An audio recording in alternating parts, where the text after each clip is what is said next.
Hello there. I'm Paul Ray from the official Teen Wolf Wiki. I'm also Paul Ray from the official Wolfpack TV show Wiki. I am just one guy, but these are two very different and distinct werewolf-themed universes, despite what you might have been led to believe during this week's Paramount Plus Media Blitz.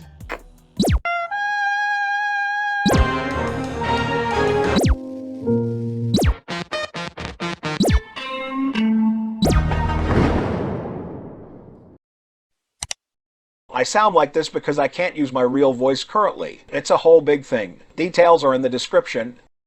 Today I'm trying to explain how the new Wolfpack show has nothing to do with Teen Wolf, and how the pervasive belief that the two are somehow connected has spread so quickly. It all started Tuesday, February 15th during the big Q4 earnings presentation from Viacom CBS. The entire Paramount Plus investor event lasted more than 2 hours, and I sat through the whole bloody thing for you guys. Just to give you some idea of what my sacrifice entailed, here's a sampling of the opening sequence, which saw two old, rich, white folks riding in Bumblebee and making dad jokes while being chased by Decepticons. We got company. Let's show them we mean business. I feel the need for speed. You go, Maverick. Most of that bloated action sequence is actually from a movie. But even using existing footage, that little skit filming Shari Redstone and Bob Backish against a green screen for all that nonsense cost more money than most of us made during all of last year.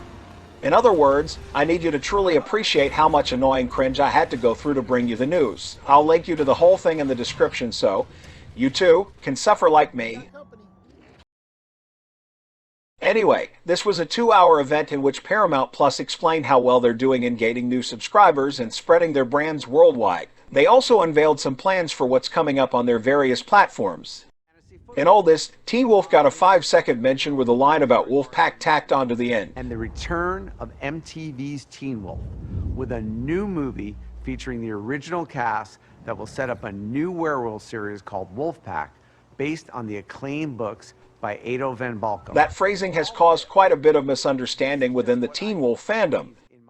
When most folks hear that the Teen Wolf movie will set up a new werewolf series, what they immediately think is, well, this new series is spinning off from the Teen Wolf universe. The way the WandaVision, What If, and Loki shows set up No Way Home and Multiverse of Madness.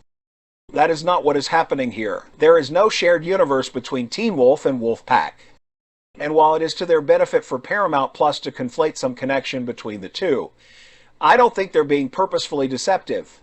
And the return of MTV's Teen Wolf, with a new movie featuring the original cast that will set up a new werewolf series called Wolfpack. You need to keep in mind that this was an event for stockholders. When they use the phrase sets up, they're thinking in terms of programming. They're saying, here we have this werewolf thing that everybody enjoy, and we're going to give you more of that thing people like. But from a programming standpoint, we're going to use the popular thing to promote a new and different thing that the same audience might enjoy.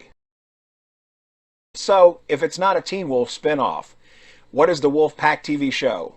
It's a whole new werewolf mythology based on novels written by Canadian author Ado Van Balkum. I've got some stuff about the novels up at the Wolfpack TV show wiki. That should be linked here and in the description. The 2005 award-winning Wolfpack novel starts with a forest ranger finding a group of orphaned wolf cubs in the aftermath of a wildfire. He took the pups home to his wife. Then, to everyone's surprise, the pups all turn into human babies. Now there are 4 teenagers going to high school and struggling with teenage problems while also being werewolves.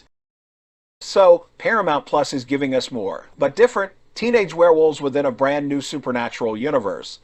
And they're just using Teen Wolf to hype it in advance of the series premiere later this year. I hope that makes sense because it sounds kind of messy when it's read out loud like that. Then, I hear you asking, why not just do a spin-off of Teen Wolf instead of creating a whole show in an entirely different universe? The answer is simple, Paramount Plus doesn't own Teen Wolf, so they can't really exploit the IP with any new shows set inside that universe. The Teen Wolf IP is licensed from MGM for a limited time, and just to make the upcoming movie and its 2 possible sequel films. Ownership of Teen Wolf is split between Paramount and MGM. Neither one can make anything new in the Jeff Davis universe without an agreement with the other side. This already fraught arrangement is further complicated by the fact that MGM is being bought by a direct streaming competitor, Amazon Prime Video. Bottom line in all this ownership crap is that neither of these companies is likely to give the other full control of the IP, which means we likely will never get the expanded Teen Wolf universe of my dreams. And as we look ahead, powered by our phenomenal Paramount content engine, we see a huge global opportunity in streaming. One thing that was repeated over and over again in that 2-hour investor presentation was how much Paramount Plus plans to exploit their existing IP. In addition to the half-dozen Star Trek shows they're doing, they've ordered 3 spin-offs from Western drama Yellowstone, a couple of Sonic the Hedgehog properties, and many, many other reboots, spin-offs, sequels, prequels, and requels. If it weren't for the complicated ownership thing, Teen Wolf would indeed be in the queue for much the same treatment. But because Teen Wolf does not belong to Paramount Plus, they decided to go out and buy some similar intellectual property that they will be able to exploit. They even hired the same guy to develop the new show in hopes of recapturing the Teen Wolf magic.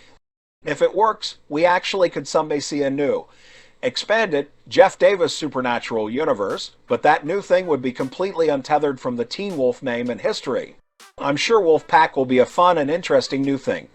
I mean, Jeff Davis created the current #1 streaming crime procedural and the biggest drama ever on MTV. Wolfpack will definitely be good, but it won't be Teen Wolf. And I can't help but be a little disappointed because Jeff already poured so much good mythology and lore into Teen Wolf. Stuff like the Hale family and the history of the beast and all that Kitsune lore will probably never be exploited the way I think it could be, and that is a major sad for me. I'll see you next time we go back to Beacon Hills.